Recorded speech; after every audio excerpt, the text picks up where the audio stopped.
इल्तिज़ाम मुफ्ती ने ट्वीट करके कहा है कि हिंदुत्व एक बीमारी है। इस पर बात करने के लिए हमारे साथ हैं बीजेपी के प्रवक्ता अजय आलोक जी। क्या कहेंगे इस पर? देखिए, ऐसा है ना कि जिनको लगता है कि हिंदुत्व बीमारी है तो दूर रहो इसे हिंदुत्व से। अब बोलने की भी हिम्मत मत करना, क्योंकि बीमारी जाग गई तो सबसे पहले आपको ही खा जाएगी, बदल देगी हिंदुत्व में। ये मानसिक बीमारी उन लोगों को है जो हिंदुत्व और हिंदुओं से नफरत करते हैं।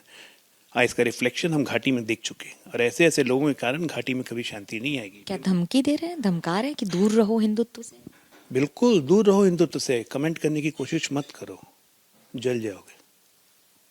बहुत बड़ी बात कह रहे हैं आप। इसको आरोप के तौर पर देखा जाए, किस तौर पर देखा जाए? आरोप नहीं, मैं कह रहा हूं कि कमेंट करने से बचिए। हम इस्लाम या किसी और धर्म पे कमेंट नहीं करते हैं, इनको कोई अधिकार नहीं है कमेंट करने का। जल जाएंगे ऐसे ऐसे कमेंट करेंगी तो। बीजेपी केंद्र सरकार के खिलाफ इस समय किसान आंदोलन फिर से एक बार दिल्ली कूच कर रहे हैं, उसकी तैयारी कर। देखिए, कोई किसान आंदोलन नहीं है। ये जो पंढेर लड़ रहे थे, इनको कितने वोट मिले थे चुनाव में? 1200 वोट आए थे। ये बिल्कुल एक ब्लैकमेलिंग टैक्टिक्स करते हैं और कुछ नहीं। इनका कोई काम नहीं, इनको किसानों से कोई मतलब नहीं है। पूरे अंबाला, राजपुरा, 4 शहरों को ब्लॉक करके आम आदमियों की परेशानी बढ़ा दी है। जाके वहाँ पता कीजिए, आम आदमी इतना इनसे परेशान है कि कोई देखना नहीं चाहता है। अब पंजाब सरकार की शहर पे ये सब आंदोलन हो रहा है। ये सब अरविंद केजरीवाल का किया जा रहा है। अरविंद केजरीवाल खुद आरोप लगा रहे हैं कि सबसे ज्यादा गुंडागर्दी और गुंडों का इस्तेमाल बीजेपी कर रही है चुनाव में। ऐसा है कि पंजाब में पूर्व उप मुख्यमंत्री पे हमला हो जाता है।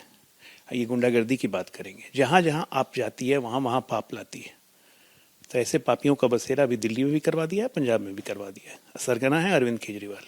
मुख्यमंत्री ममता बनर्जी ने कहा है कि वो इंडिया गठबंधन की अगुवाई करने के लिए तैयार हैं और बंगाल से ही पूरे देश को ऑपरेट कर सकती हैं। अरे क्या इंडिया गठबंधन बचा कहाँ है? घमंडिया गठबंधन था कहाँ? घमंडिया जिसकी अगुवाई करेंगी है कहाँ? घमंडिया कौन अगुवाई अभी तक कर रहा था? कोई नहीं कर रहा था। सब अकेले अकेले मस्त है। ममता दी के लिए तो एक प्रपोजल है, बंगाल में बांग्लादेश खाली है, वहाँ जाके चुनाव लड़े, प्रधानमंत्री बन जाएंगी, भाईजान का वोट मिल जाएगा। जो हिंदू भी ना चाहते हुए भी दे ही देंगे। तो सबसे अच्छा अपॉर्चुनिटी है उनको, प्रधानमंत्री बनना, बांग्लादेश चाहिए।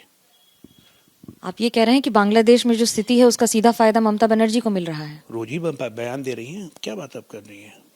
और बांग्लादेश के जितने कट्टरपंथी मुसलमान हैं उनकी तो फेवरेट हीरोइन है ममता दीदी, क्योंकि वही मॉडल वो पश्चिम बंगाल में लागू कर रही हैं। तो अच्छा है वो बांग्लादेश चली जाए, पश्चिम बंगाल भी सुधर जाएगा। तो केंद्र में सरकार आपकी है, आप एक्शन लीजिए। हम तो एक्शन ले ही रहे हैं। हम तो एक्शन ले ही रहे हैं। दिल्ली से एक्शन शुरू हो चुका है। CA-NRC जिस दिन फुल फॉर्म में आएगा, ये जितने इलीगल रोहिंग्या बांग्लादेशी हैं इनकी नागरिकता रद्द की जाएगी, इनको वापस भेजा जाएगा, तब देखेंगे।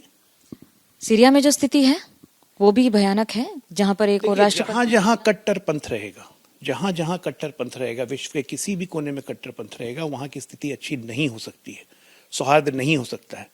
आज हिंदुस्तान में शांति है, हिंदुस्तान में सौहार्द इसलिए है क्योंकि यहाँ हिंदू बहुतायत में है और हिंदू कट्टर नहीं होते।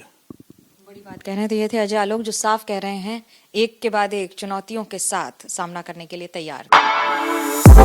For exclusive and insightful videos, subscribe to our new channel ABP Live Premium.